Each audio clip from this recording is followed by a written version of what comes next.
Hello दोस्तों, आपका स्वागत है आपके चैनल रिपोर्टर डिक्टेशन, जिस पर मैं आज एक डिक्टेशन लाया हूं जो कि हिंदी संकेत लिपि की बुक की है और ऋषि प्रणाली की है। और ये एक्सरसाइज इसकी 53 होगी, 54 होगी, तो 160 शब्द प्रति मिनट की होगी और कुछ ही सेकंड में स्टार्ट हो जाएगी। ये लिखिएगा इसको। 4.5 मिनट के आसपास की डिक्टेशन होगी, दोनों डिक्टेशन लिखिए। काल चक्र सदा बेरोक टोक अपनी गति से चला करता है। संसार की कोई भी शक्ति इसके सम्मुख जरा भी नहीं टिक सकती। कौन आता है, कौन जाता है, कौन सा आदमी क्या क्या काम करता है, इन सब से मानो मतलब होते हुए भी कुछ मतलब नहीं है। मालूम होता है कि इस चिंताकुल संसार में वह बिल्कुल चिंता रहित है। उसे किसी की परवाह नहीं, परंतु सबको उसकी परवाह है। इतना ही नहीं, सारी सृष्टि, संपूर्ण जनसमाज, जनसंख्या का जरा भी ख्याल न रखकर हर तरह से अथवा सब तरह से मूक बकरी की तरह उसके इशारे पर नाचता है। क्या पता कि वह किस समय क्या करता है। कौन जानता था कि हमारे पूज्य राष्ट्रपति की मातेश्वरी एकाएक हमसे सदा के लिए विलग हो जाएंगी। श्रीमती स्वरूप रानी, जन्मभूमि की सच्ची पुत्री, आदर्श भारत रमणी, जनसाधारण की माता, उन कतिपय महिलाओं में से थीं जिनने देश के लिए अपना तन मन धन सब कुछ हंसते हंसते न्यौछावर कर दिया है। इतना ही नहीं, बल्कि उसने अपने इकलौते पुत्र को भी भारत माता को भेंट कर दिया है। कैसा अपूर्व त्याग है। हमारी माताओं और बहनों को इनके जीवन से शिक्षा ग्रहण करना चाहिए। उन्हें अच्छी तरह जान लेना चाहिए कि सिर्फ अपने कुटुंब का भरण पोषण और देखभाल ही उनके जीवन का लक्ष्य नहीं है, बल्कि देश सेवा उनका भी सर्वोत्कृष्ट कर्तव्य है।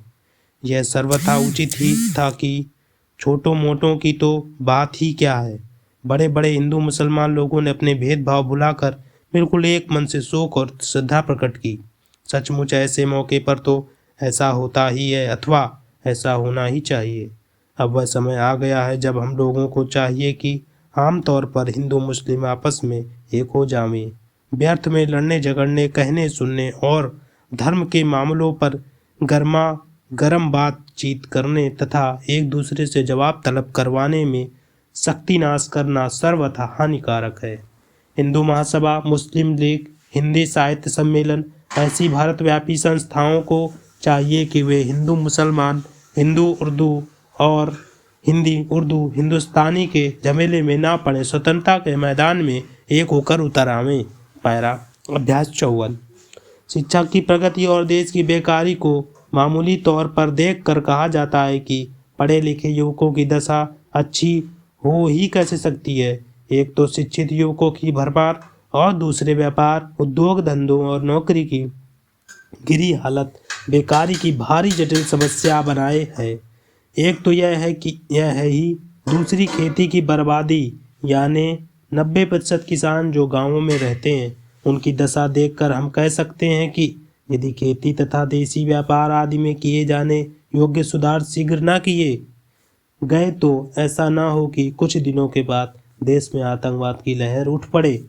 इसमें संदेह नहीं है कि कांग्रेस मंत्रिमंडलों ने जो कुछ किया है वह जहां तहां हो सका है किसानों की भलाई के लिए किया है, और इसमें संदेह है कि कोई आवश्यकता नहीं है कि जितने समय के लिए ये नियुक्त किए गए हैं, यदि उतने समय तक रह गए तो देश के बड़े बड़े सवाल हल करने का भरसक प्रयत्न होगा।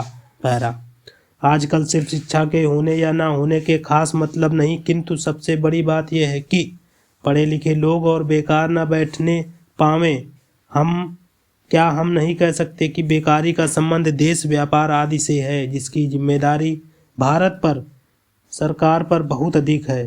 क्या हम नहीं कह सकते कि विदेशी सरकार से इस विषय में कुछ नहीं हो सकता।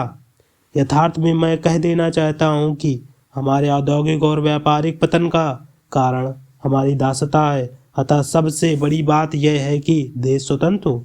यदि तुमने जापान की उन्नति को देख लिया है, जर्मनी के उत्थान को समझ लिया है, तो तुम कह सकते हो कि दासता की बेड़ियों से मुक्त भारत भी देश की बेकारी, अशिक्षा आदि छोटे छोटे सवालों को हल न कर सकेगा। पैरा अतः जैसा पहले कहा जा चुका है कि हमारी सबसे बड़ी और जटिल समस्या स्वतंत्रता है। सारांश यह है कि देश स्वतंत्र होने पर